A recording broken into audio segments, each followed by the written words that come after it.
Hello everyone, SSC GD PYQ series के part 2 में आपका स्वागत है। तो चलिए आज का पहला क्वेश्चन देखते हैं। कह रहा है यदि पी क्यू से 40% कम है तो क्यू पी से कितना प्रतिशत अधिक है। तो मान लीजिए पी और ये हो गया क्यू, ठीक है। कह रहा पी क्यू से 40% कम है तो क्यू को मान लेते हैं कितना, 100, ठीक। 40% पी कम है तो कितना होगा ये, 60%। देखिए इन दोनों का अंतर 40% का है। तो चलिए इसको सिंप्लीफाई कर लेते हैं। किससे कटेगा, 20 से कटेगा। 20 3 60 और 20 बचे 100। तो कह रहा है कि क्यू पी से कितना प्रतिशत अधिक है। तो क्यू पी से कितना अधिक है, +2, ठीक। ये हो जाएगा 2/3। कह रहा पी से, तो पी से कह रहा है तो पी की वैल्यू नीचे होगी यहाँ पे, इंटू 100। तो आंसर आपका क्या आ जाएगा, 66.66%, ठीक है। इतना जो है क्यू पी से ज्यादा है। तो चलिए नेक्स्ट क्वेश्चन देखते हैं। 15% की छूट देने के बाद एक वस्तु को 4,777 रुपये में बेचा जाता है। लेख का अंकित मूल्य क्या होगा। अंकित मूल्य पूछ रहा है, ठीक है। अंकित मूल्य, तो मान लीजिए अंकित मूल्य x है, ठीक। कह रहा है इस पे अगर 15% की छूट दे दी जाए तो 15% की छूट देगा तो बचेगा कितना, 85/100 यही बचेगा, क्योंकि परसेंटेज 100 पे निकालते हैं तो छूट देंगे तो इसमें से माइनस करेंगे, ठीक है। और इस पे अगर बढ़ाएंगे तो इस पे प्लस करेंगे, ठीक। तो ये कितना हो जाएगा आपका, सेलिंग प्राइस के बराबर हो जाएगा, 4,777। इसलिए क्योंकि मार्केट प्राइस है, अंकित मूल्य, इससे 15% की छूट देने के बाद इतने में बेच दिया गया। या फिर यूं कह सकते हैं कि अंकित मूल्य के 85% पे बेच दिया गया, तो सेलिंग प्राइस के बराबर हो जाएगा। तो चलिए यहां से सिंप्लीफाई करते हैं। किससे कटेगा, सबसे पहले 5 से इसको काट लेते हैं, 17 और 5 दूना 10, 20 25 100। अब 17 से कैंसिल आउट हो जाएगा, देखते हैं कैसे, कितनी बार जाएगा, 2 बार। 17 दूना 34, कितना बचा, 34 6 40, 7 6 13, 137। 17 8 136 और 17 1 17, ठीक। तो x बराबर आपका हो जाएगा 281 गुणे 281 गुणे आपका 20। तो आपका हो जाएगा अंकित मूल्य 0, 2 1 2, 2 8 16, 2 दूना 4 1 5। तो 5620 रुपया जो है आपका, ये आपका अंकित मूल्य हो जाएगा, ठीक है। कह रहा है यदि सोनू 20 मीटर प्रति सेकंड की गति से कार चला रहा है तो कितने समय में सोनू 936 किलोमीटर की दूरी तय कर लेगा। स्पीड आपका दिया कितना है, 20 मीटर प्रति सेकंड, ठीक है। और डिस्टेंस कितना आपका दिया है, 936, और टाइम आपसे पूछ रहा है। तो सबसे पहले इसको मीटर प्रति सेकंड से किलोमीटर प्रति आवर में चेंज कर लेते हैं, किलोमीटर प्रति घंटा में चेंज कर लेते हैं, क्योंकि आंसर आपका घंटे में दिया हुआ है।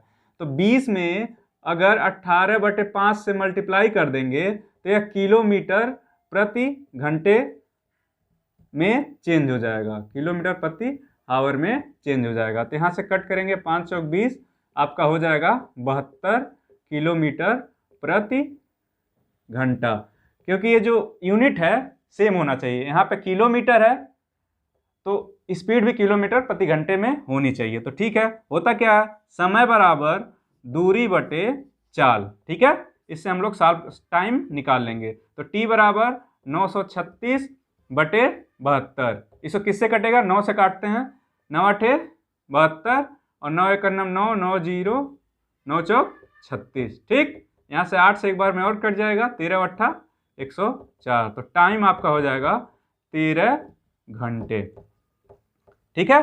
ये आपका आंसर हो जाएगा। मीटर प्रति सेकंड में अगर दिया है, मीटर प्रति सेकंड अगर है, इसको अगर 18/5 से गुणा कर देंगे तो यह किलोमीटर प्रति घंटे में आपका चेंज हो जाएगा, ठीक है। और इसी तरह अगर किलोमीटर प्रति आवर में, किलोमीटर प्रति घंटे में दिया हुआ है और 5/18 से अगर गुणा कर दें, इसमें 5/18 से मल्टीप्लाई कर दें तो यह मीटर प्रति सेकंड में आपकी स्पीड आ जाएगी। इसको आप लोग ध्यान रखना। तो तो चलिए नेक्स्ट क्वेश्चन देखते हैं।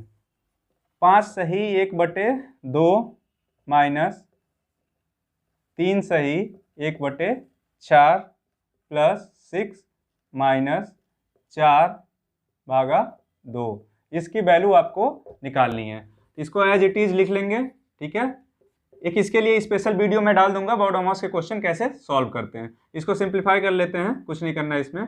13/4 प्लस 6 माइनस, यहाँ डिवाइड है तो 4/2 हो जाएगा, ठीक है। तो 2 से 2 कैंसिल, तो ये हो जाएगा 5 9 10 11/2 माइनस 13/4 प्लस 6 माइनस 2, ठीक है।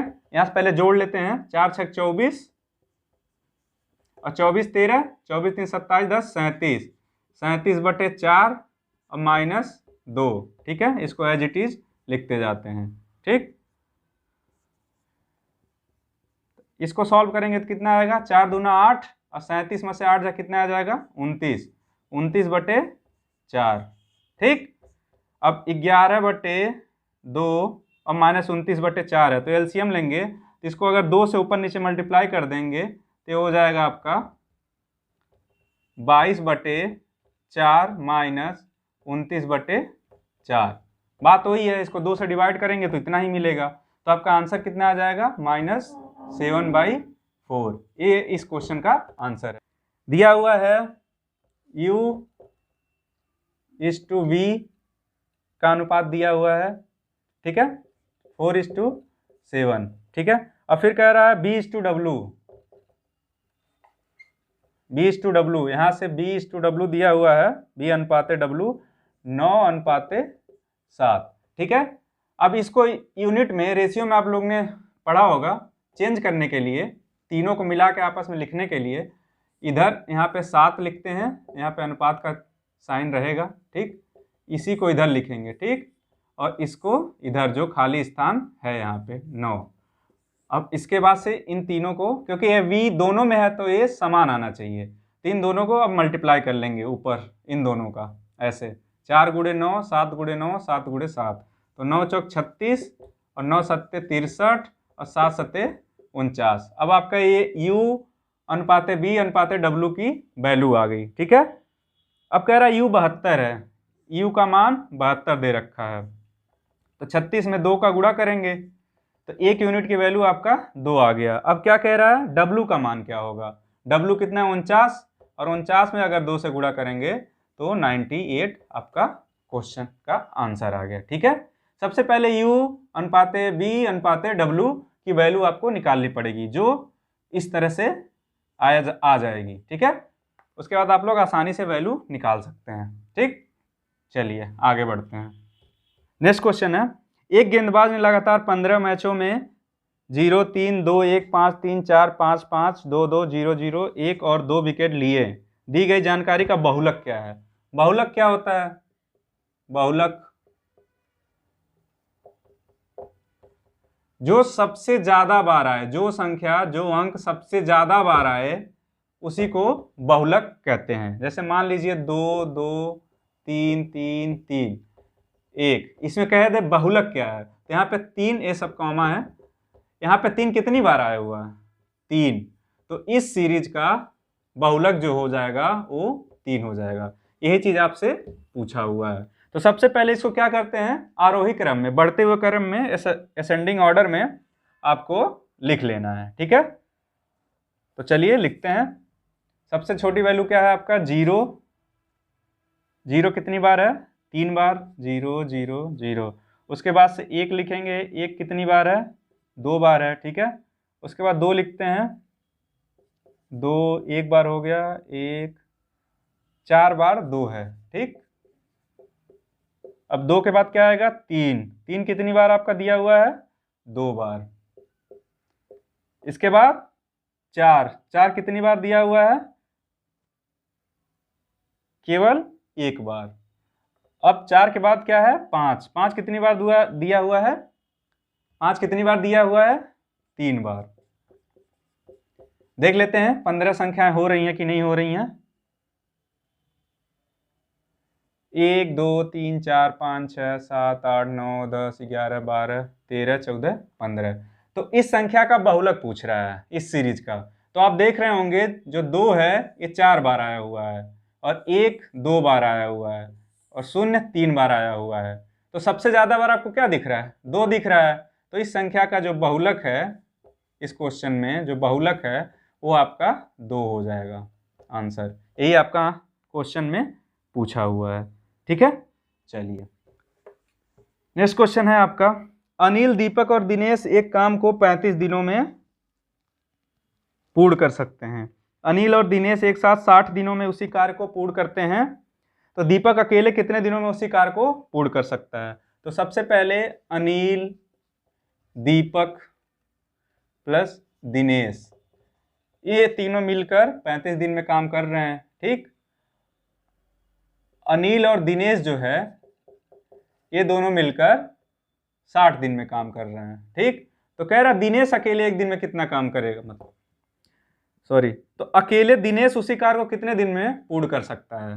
दिनेश कितने दिन में करेगा? तो सबसे पहले इस तरह के क्वेश्चन में आप लोग को क्या करना होता है, इन दोनों का एलसीएम लेते हैं। इन दोनों का एलसीएम आपका आ जाएगा 420, तो 35 से 12 बार में जाएगा और 60 से 7 बार में। अब ये आपका होता है कार्य क्षमता एक दिन का, एफिशिएंसी। ये हो गया टोटल वर्क। ठीक है, तो यहाँ पे अनिल और दिनेश की जो है तो यहाँ पे अनिल और दिनेश की इफिशियंसी कितनी है? 7, और तीनों की कितनी है? 12। तो यहाँ से दीपक की जो है एक दिन की इफिशियंसी आपको मिल जाएगी। तो दीपक की इफिशियंसी आपको निकालने के लिए 12 में से 7 को माइनस करेंगे तो आपका आ जाएगा 5। ठीक है, तो कह रहा अकेले दीपक कितने दिनों में इस काम को कंप्लीट कर सकता है? तो दीपक कंप्लीट करेगा 420/5, एक कैंसिल आउट हो जाएगा, 5 × 40 और 5 × 20, 84 डेज, 84 दिन में दीपक इस काम को कंप्लीट करेगा। ठीक है, चलिए नेक्स्ट क्वेश्चन देखते हैं। 2 पे पावर 3 गुणे 3 पे पावर 5 और 3 पे पावर 3 गुणे 5 पे पावर 2, तो इसका आपका HCF महत्तम समापवर्त पूछ रहा है। तो महत्तम समापवर्त मैंने आपको बताया था क्या होगा, इन दोनों संख्याओं में जो सबसे बड़ा नंबर होगा जिससे ये दोनों संख्याएं विभाज्य हो रही होंगी, डिवाइड हो रही होंगी। तो आपको दिख रहा होगा केवल इसमें इन दोनों में 3 ही कॉमन है, और 3 में भी केवल पावर 3, क्योंकि यहाँ पे 5 है, यहाँ पे पावर 3 है, तो केवल 3 पे पावर 3 ही इसमें है और इसमें है। तो इसका HCF जो हो जाएगा सीधे सीधे 3 पे पावर 3। इसमें आप लोग को कुछ भी करने की जरूरत नहीं है। ठीक है, चलिए बाकी का क्वेश्चन हम नेक्स्ट पार्ट में देखते हैं। Thank you.